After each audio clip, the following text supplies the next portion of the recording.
തസ്കര ഭീതിയിൽ നാട്.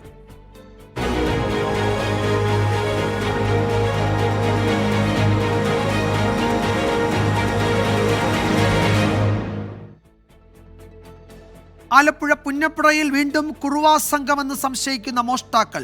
ഇന്നലെ രാത്രി പുന്നപ്പുഴ തൂക്കുകുളത്താണ് മോഷ്ടാവിനെ കണ്ടത്. മുഖം മറച്ച് ശരീരം നിറയെ എണ്ണ തേച്ച മോഷ്ടാവിനെ പ്രദേശവാസിയായ യുവാവ് കീഴ്പ്പെടുത്താൻ ശ്രമിച്ചു.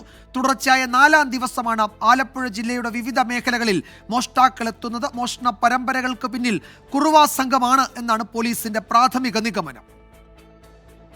ഇതിനെ കരുത്തിൽ വിളിച്ചിട്ട് കളരികളിൽ ഞങ്ങൾ ചെയ്യുന്ന രീതിയിൽ കാല് ചവിട്ടി ഇരുത്തുക ചെയ്തത്. ഞാൻ ഇരുത്തിയതിന് ശേഷം എന്ന് പറഞ്ഞാൽ ഈ വഴുതി പോകണം. അപ്പോൾ എന്തോ എടുക്കാൻ പോകണ പോലെ എനിക്ക് തോന്നി. പോക്കറ്റിൽ നിന്ന് എന്തോ ഒരു കൈ കൊണ്ട് എടുക്കുന്നുണ്ട്. അപ്പോൾ എണ്ണ ഇതുകൊണ്ടാണ് ഈ ദള യൂസ് ചെയ്ത് ഇടിച്ചത്. ഞാൻ ഇടിച്ചപ്പോഴാണ് അയാളുടെ മൂക്ക് മുറിഞ്ഞിട്ടുണ്ട് നല്ലപോലെ. ഞാൻ അപ്പോഴാണ് അയാൾ തിരിഞ്ഞപ്പോൾ ഫേസ് ഞാൻ കണ്ടത്.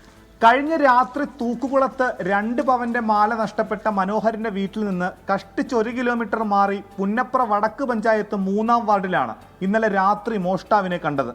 ഓയിലായിരുന്നു, പിടിച്ചാൽ നമുക്ക് നിൽക്കുന്നില്ല. കയ്യിൽ നിന്ന് വഴുതി ഇപ്പോൾ കൊണ്ടുപോയി.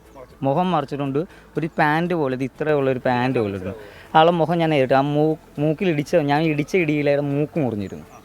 കഴിഞ്ഞ രാത്രികളിൽ ജനൽ വഴി വീടിനുള്ളിലേക്ക് ടോർച്ചടിച്ചതായും രാത്രികാലങ്ങളിൽ മതിൽ ചാടുന്ന ശബ്ദം കേട്ടതായും നാട്ടുകാർ. മോഷ്ടാവിൻ്റെതെന്ന് സംശയിക്കുന്ന ഗ്ലൗസും കണ്ടെത്തി. 2 ഗ്ലൗസും അവിടെ 2 സ്ഥലത്തായിട്ട് കിടക്കുന്നത് കണ്ടു. ഞങ്ങൾ അവിടെ തൊഴിലുറപ്പിൽ നിന്ന് ഫോട്ടോ എടുക്കുന്ന സ്ഥലത്തായിരുന്നു. അപ്പം ഇന്നലെയൊന്നും ഇല്ലായിരുന്നു. കുറുവാ സംഘത്തിൻ്റെതെന്ന് സംശയിക്കുന്ന CCTV ദൃശ്യങ്ങൾ കൂടി പുറത്തു വന്നതോടെ ജനങ്ങൾ ഭീതിയിലാണ്. ഉറക്കമില്ല, ഞങ്ങൾക്ക് ഉറക്കമില്ല.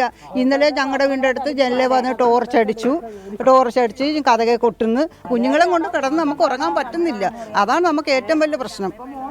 പുന്നപ്രയിലും മണ്ണഞ്ചേരിയിലും പോലീസും യുവാക്കളും അടങ്ങിയ ജാഗ്രതാ സമിതികൾ രൂപീകരിച്ച് രാത്രികാല പരിശോധന തുടങ്ങി. ഇതിനിടെ മോഷ്ടാവെന്ന് നാട്ടുകാർ സംശയിച്ച തമിഴ്നാട് തെങ്കാശി സ്വദേശിയെ ആലപ്പുഴ സൗത്ത് പോലീസ് കസ്റ്റഡിയിലെടുത്തു. ഇയാൾക്ക് മോഷണ സംഭവങ്ങളുമായി ബന്ധമില്ലെന്ന് ബോധ്യപ്പെട്ടതോടെ വിട്ടയച്ചു. മോഷണ പരമ്പരകളിൽ ജില്ലാ പോലീസ് മേധാവി രൂപീകരിച്ച 7 അംഗ സംഘത്തിന്റെ അന്വേഷണം പുരോഗമിക്കുകയാണ്. 24 ആലപ്പുഴ.